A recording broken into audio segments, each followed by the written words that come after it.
Buenos días. ¿Cómo estamos? ¿Bien? ¿Felices? ¿Despiertos?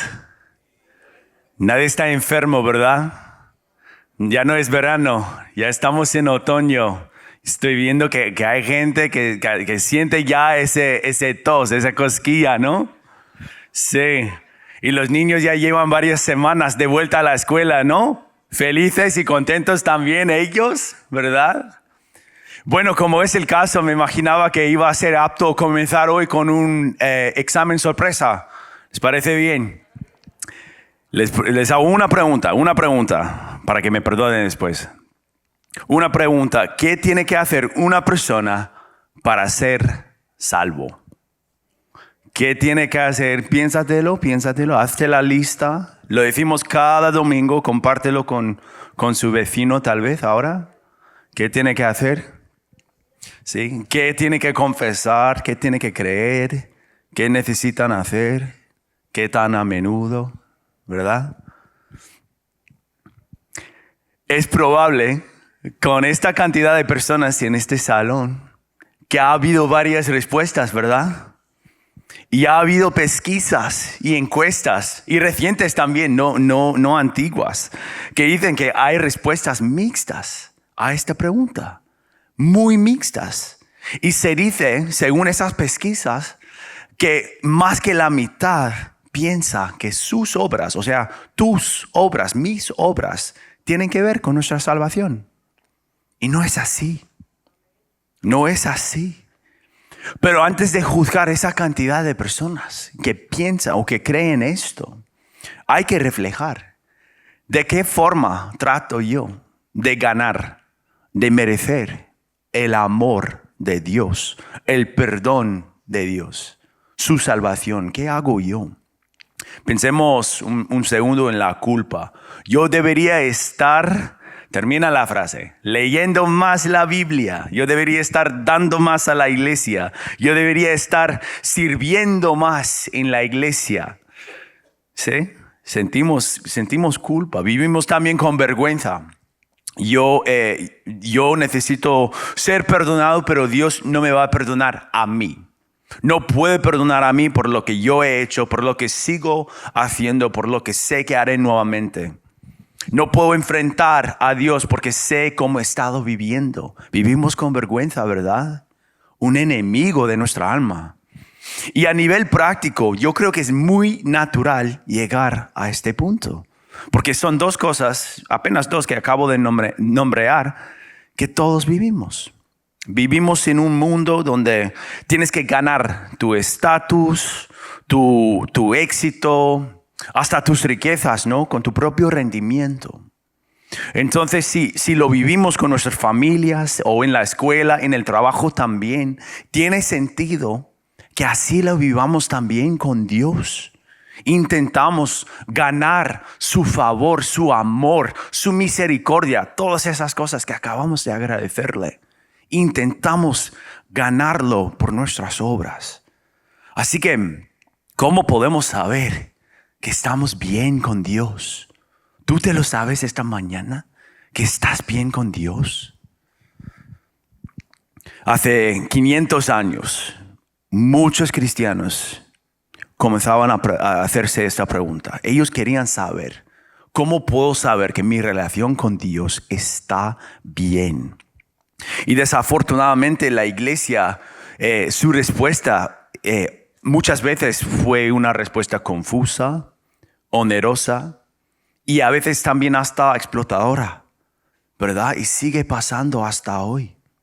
En esa época, sin embargo, la iglesia tuvo enseñanzas en la salvación que no dejaron muy clara la cosa. Por ejemplo, decía que su fe hace parte de su salvación, pero también se trataba de tus obras. Los sacramentos hacían parte de tu salvación.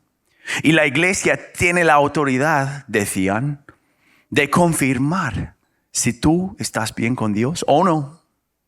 Y hasta vendían perdón de Dios. Lo vendían. Y mientras más gastabas, más favor recibías. Hoy en día se llama abuso espiritual. No es así que ganamos el favor de Dios. Y hubo, como hoy, mucha gente devocionada a las enseñanzas de esta iglesia, pero pocos vivían con la paz que Dios quiere para nosotros. La iglesia no les hacía sentir seguros. Y quizá tú has vivido esto también, ¿verdad? Sé que algunos de ustedes han evitado estar en la iglesia por una época, por la forma que un pastor te hizo sentir. Culpable, avergonzado, por la forma que el liderazgo te hacía sentir, la enseñanza te hacía sentir. Muchos de ustedes pensaban también que la iglesia era un rito que se llevaba a cabo recibiendo a base semanal el perdón de Dios. Y hasta muchos de ustedes han sido guiados a dar su dinero bien merecido a la iglesia por motivos malos. Y esto fue muy común en ese entonces, en el siglo XVI. Y en estos días hubo un monje que se llamaba Martín Lutero. ¿Conocen este nombre? ¿Verdad? Y él vivía con ese miedo también. Él tenía mucha ansiedad acerca del juzgamiento de Dios. Se preguntaba constantemente, ¿cómo puedo ganar el amor de Dios? Y intentaba todo lo que prescribía la iglesia, ¿verdad? Ayunaba, oraba por horas, por días, confesaba todos sus pecados, vivía en un monasterio, practicando esto con los demás, pero nunca llegó a vivir con paz. Perdía horas en la noche en que no podía dormir y temblaba en temor cuando tomaba la comunión. Pero en un momento para él se prendió la luz. Y como muchos de nosotros, pasó en un momento leyendo la Escritura. Él estuvo en Romanos, estuvo en el capítulo 1 y vio en el versículo 17, donde Pablo dice que los justos vivirán por fe. Y cuando leyó esto, se dio cuenta de algo nuevo. Él dice que se despertó, se dio cuenta de que la justicia del justo no era algo que nosotros ganamos por nuestras obras. No era nada que nosotros podemos llegar a merecer. Era algo de Dios, dado a nosotros, porque Él es el dador de buenos regalos. Y su justicia solamente proviene de Él, no proviene de nosotros. No hay nada bueno en nosotros.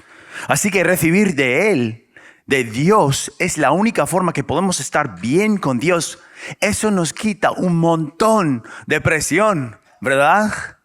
Y él sentía mucha presión como muchos de ustedes sienten también. Así que desde entonces Lutero y otros como él comenzaban a cuestionar lo que enseñaba la iglesia. Y de forma sana, lo que siguió fue un periodo que se llamaba la Reformación protestante. Y las enseñanzas de la iglesia, su práctica, sus acciones fueron cuestionados y a veces retados también.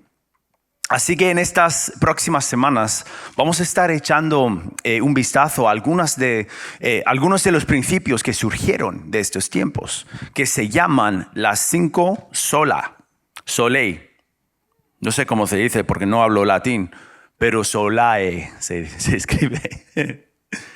Sola Escritura, que la Escritura es la autoridad más alta de nuestra fe. Sola fide, sola gracia, que es por la gracia suficiente de Dios que hemos sido salvados por la fe y no por obras. Gloria a Dios. Solo Cristo, que la salvación solamente se encuentra en Cristo Jesús y que su salvación es suficiente para todos nosotros. Soli Deo Gloria, gloria a God alone. Gloria a Dios, solamente a Dios. No a los santos, no a los ángeles, ni siquiera a María, solamente a Dios. Es el único recipiente de nuestra alabanza, solamente a Dios. Así que vamos a echar hoy un vistazo a la sola Escritura. El principio que la Escritura es la autoridad más alta y tenemos que rendirnos a su autoridad. Es la mejor forma de conocer el amor, el carácter de Dios, quién es y cómo es, y la historia de su búsqueda de su gente y su búsqueda de nosotros también. Es la creencia que ni siquiera la más profunda interpretación o el mejor sermón, el mejor estudio o la mejor aplicación de la palabra de Dios, su Escritura, pueda llegar a ser tan autorativo como la Escritura en sí mismo. Lutero mismo dijo, la Escritura, la palabra de Dios, establecerá los artículos de nuestra fe y nadie más, ni siquiera un ángel lo puede hacer. Y esto puede ser un cambio o un ajuste o algo inesperado. Quizás es la primera vez que lo escuchas y eso está bien, pero estaremos profundizando en estos temas a través de la Biblia en estas próximas semanas. Y hay que preguntar también cómo se aplica esto para nosotros hoy. La iglesia los domingos no es una clase. Hay clases y las clases son buenas, pero esto no es una clase. No es para eso. Es para que la palabra de Dios nos edifique a nosotros, para que le demos la gloria a Él y para que aprendamos cada vez a seguirle mejor, alentándose unos a otros mientras lo hacemos. Entonces hay que preguntarnos por qué es importante este principio de que la Escritura es la autoridad más alta. Y hay muchas razones que no caben en 30 minutos de un sermón, razones que para ti son más personales que para mí y viceversa. Pero hoy sí quisiera compartir 3 de mis razones que espero que puedan iluminar la importancia de esto, de la Escritura. Comenzando con esto, la Escritura de manera única revela el amor y mensaje de Dios. Voy a leer de 1 de Pedro 1, 18 a 25. Como bien saben, ustedes fueron rescatados de la vida absurda que heredaron de sus antepasados. El precio de su rescate no se pagó con cosas perecederas como el oro o la plata, sino con la preciosa sangre de Cristo, como un cordero sin mancha y sin defecto. Cristo, a quien Dios escogió antes de la creación del mundo, se ha manifestado en estos últimos tiempos en beneficio de ustedes. Por medio de Él, ustedes creen en Dios, que lo resucitó y glorificó. De modo que su fe y su esperanza están puestas en Dios. Ahora que se han purificado, obedeciendo a la verdad y tienen un amor sincero por sus hermanos, ámense de todo corazón los unos a los otros. Pues ustedes han nacido de nuevo, no de simiente perecedera, sino de simiente imperecedera, mediante la palabra de Dios, que vive y permanece. Porque todo mortal es como la hierba, y toda su gloria como la flor del campo. La hierba se seca y la flor se cae, pero la palabra del Señor permanece para siempre. Y este es el mensaje de las buenas noticias que se les ha anunciado a ustedes. La palabra de Dios, y gracias sea a Él por esto. Esta carta de Pedro fue escrita a gente como nosotros, cristiana, pero que sufría mucha persecución, mucha presión. Y fue escrito para animarles mientras el mundo les desanimaba. Vivían en un tiempo donde no fue fácil ser un cristiano. El imperio los toleraba a lo mejor y los consideraba una secta del judaísmo. ¿Cómo se dice? Judaism. Y los judeos, a ellos no les gustaba esto. Entonces intentaban presionarles a que se fueran de la ciudad. O a veces les atacaba. O a veces ponían al gobierno en su contra.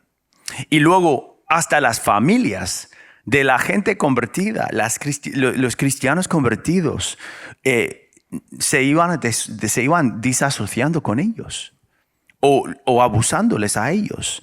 Y recibieron protección del gobierno por haber hecho esto. Y esto fue escrito más o menos en el año 60, lo que significaba que algunas de estas personas vivían en el tiempo de Jesús y muchos no. Todo este Nuevo Testamento fue escrito después, en ese primer siglo, después de que Jesús fue crucificado, pero eventualmente fue pasado a nuevas generaciones hasta llegar a hoy, ¿verdad? Lo que quiere decir es que Cristo a la mayoría fue revelado a ellos y a nosotros por las Escrituras, que son un buen regalo de Dios. Toda la historia del amor de Dios por nosotros, demostrado en Jesús y su vida y su muerte, fue revelado a nosotros en esta última hora, como dice Pedro en el versículo 20, para nuestro beneficio. Ahí vemos que el plan de Dios siempre ha estado en moción desde antes de la creación del mundo. Pero en su bondad, Él nos ha hecho una forma, un camino, 2000 años después de la vida de Jesús, para que podamos conocer esa historia, lo podamos vivir, entender y recibir lo que Jesús hizo por nosotros, para ver y entender todo lo que pasó y qué tan conectado está todo desde el inicio de la creación de este mundo. Es maravilloso. La Biblia es una forma especial que Dios se revela a nosotros.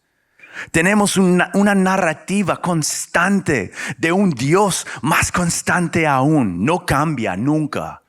Desde el inicio no cambia. Tenemos hasta rodaje de Jesús aquí en la tierra por los que caminaban con Él. Y el texto más preservado del mundo, mejor que cualquier documento en la historia. Y tenemos la verdad eterna de Dios accesible a nosotros y se aplican a nuestras vidas en un mundo diferente. Dios sigue igual y podemos conocer el amor de Dios, leerlo y verlo en acción y se aviva para nosotros. Es maravilloso este regalo de Dios. ¿Puede un pastor ayudarte a entender el amor de Dios? Claro que sí. ¿Un sermón puede reemplazar la palabra de Dios? Absolutamente no. Entonces, ¿por qué dejamos que sea así? Tantas veces dependemos de los otros. Pero si no dependemos de la misma forma de la palabra de Dios, y más allá que los domingos, yo te diría que estás perdiendo algo enorme que Dios tiene para ti. Él quiere que tú conozcas su palabra. Ustedes saben que mi esposa es psicóloga y consejera. Está logrando mucho en esta etapa de su vida y yo me siento súper orgulloso de todo lo que está viviendo ahora. Imagínate, si yo le dijera, Julia, cariño, te amo, estoy tan orgulloso de ti, estás logrando mucho, estás ayudando a tantas personas y cambiando sus vidas, pero solamente le hacía caso 30 minutos de la semana. O sea, yo me sentara apenas con ella 30 minutos de una semana en un día de la semana, ¿verdad? Imagínate, si yo me sentara con ella 30 minutos y luego me iba y le viera el siguiente domingo, ¿verdad? ¿cómo me podría enterar de todo lo que está haciendo? ¿Cómo me podría enterar de todas las formas que está ayudando a la gente, todo lo que está logrando? Me siento orgulloso de ella porque me siento con ella cada día, ¿verdad? Le escucho, le hago caso, ella me cuenta lo que está pasando y yo me entero y me hace un impacto. Yo realmente me siento orgulloso, no porque soy obligado. La escritura es la mejor forma que podemos sentar y escucharle a Dios, hacerle caso, saber lo que ha estado haciendo, lo que sigue haciendo, cómo opera, cómo es su carácter. Ilustra para nosotros quién es Dios. Sí, podemos sentarnos, orar, pasar tiempo en silencio, ayuna, y podemos pedir que Dios nos hable. Y sí, Dios nos habla de formas variadas. Pero si quieres que Dios hable consistentemente con palabras, entonces te invito a que confíes en las palabras que ya ha dicho. Te prometo que a través de la escritura, Dios va a compartir contigo de forma única el mensaje de su amor y su historia, su búsqueda de nosotros. Esa es la primera forma que la escritura de manera única revela el amor y mensaje de Dios. Número 2, la escritura nos capacita de manera única para seguir a Dios. Nos ayuda a seguir a Dios como nada más puede hacer. Vamos a leer una parte de Salmos 119, comenzando en el versículo 9. ¿Cómo puede el joven mantener limpio su camino? Viviendo conforme a tu palabra. Yo te busco con todo el corazón. No dejes que me desvíe de tus mandamientos. En mi corazón atesoro tus dichos para no pecar contra ti. Bendito seas, Señor. Enséñame tus estatutos. Con mis labios he proclamado todas las leyes que has promulgado. Me regocijo en el camino de tus mandatos más que en todas las riquezas. En tus preceptos medito y pongo mis ojos en tus sendas. En tus estatutos hallo mi deleite y jamás olvidaré tu palabra.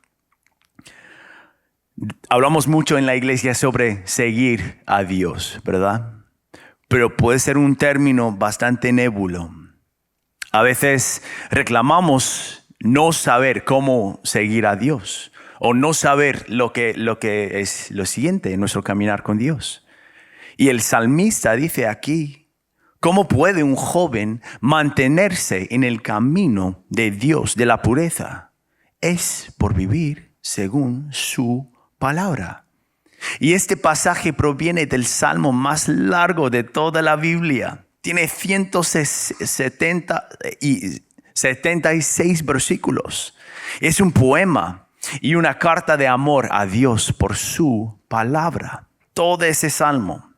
Si quieres dar un paso en seguir a Dios, recomiendo que sigas este ejemplo del autor de este salmo, que dice que atesora la palabra de Dios en su corazón para que no peque contra él. Esto nos impacta.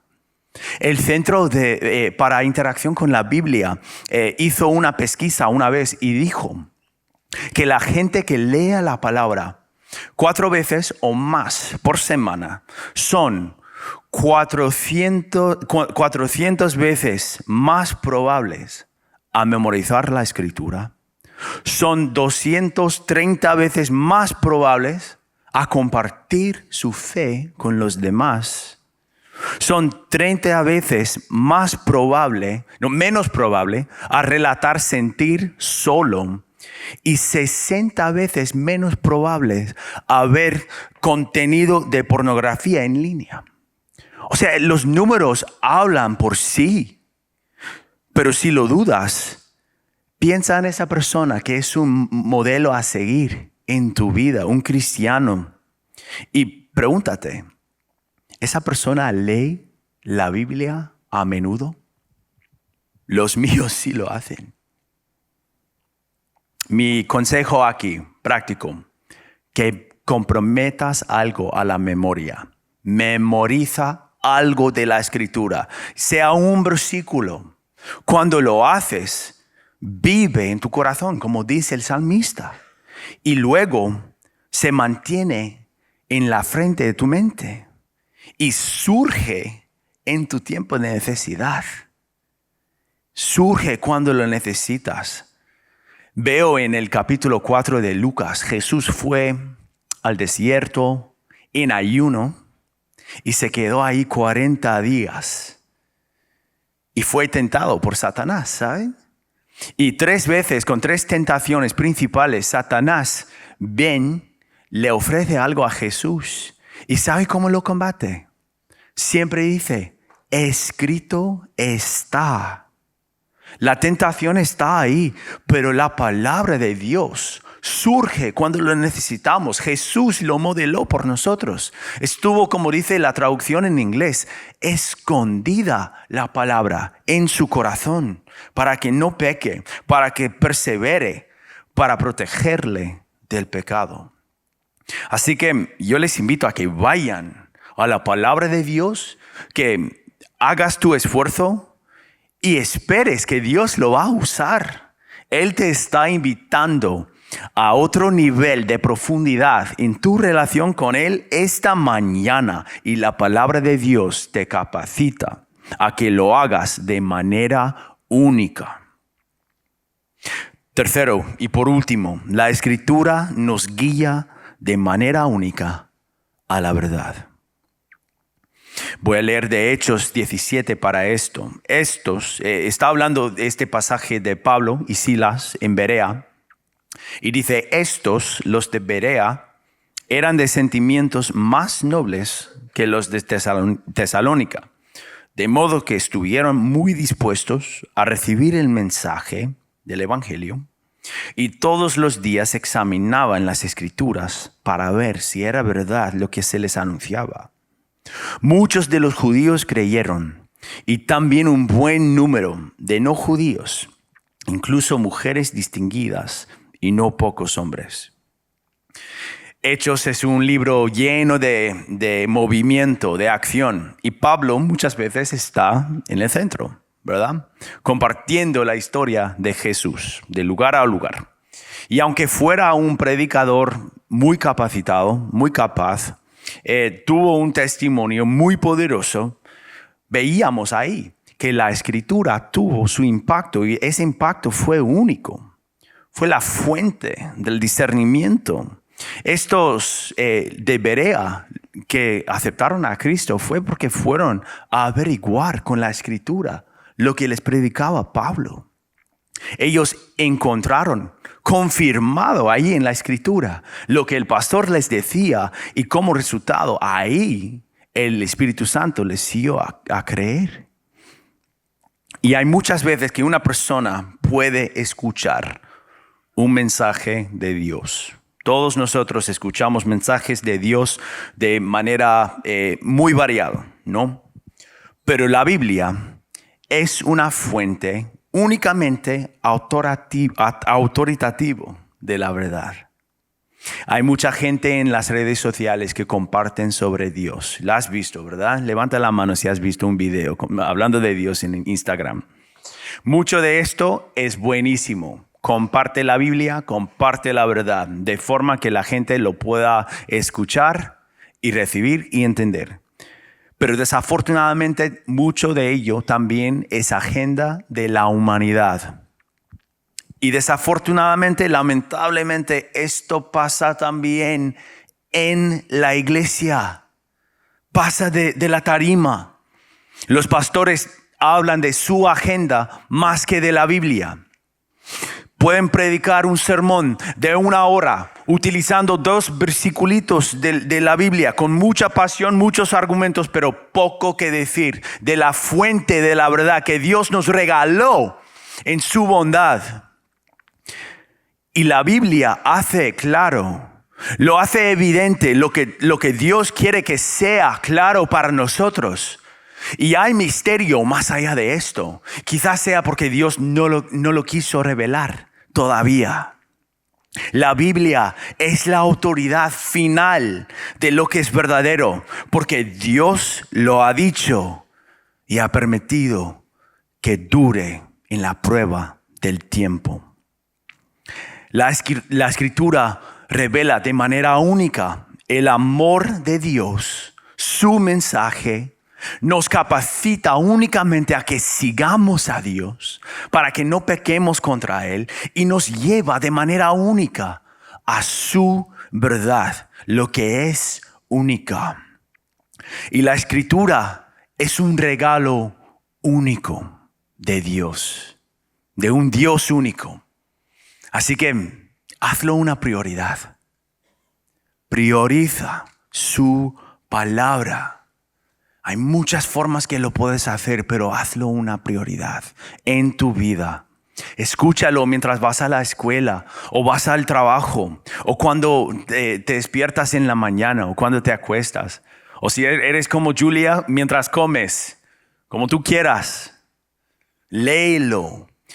Ábrelo antes de que abres tu teléfono, porque ahí lo haces una prioridad. Búsquete un plan. Un plan no es difícil de encontrar. Un plan que me gusta es leer los 31 proverbios en 31 días de un mes, ¿verdad? ¿Cuántos días nos quedan hoy? 16, ¿verdad? De septiembre. Ve y lee Romanos, que tiene 16 capítulos. No es difícil. Lee la palabra de Dios antes de que leas el chisme de tu WhatsApp o tu Instagram.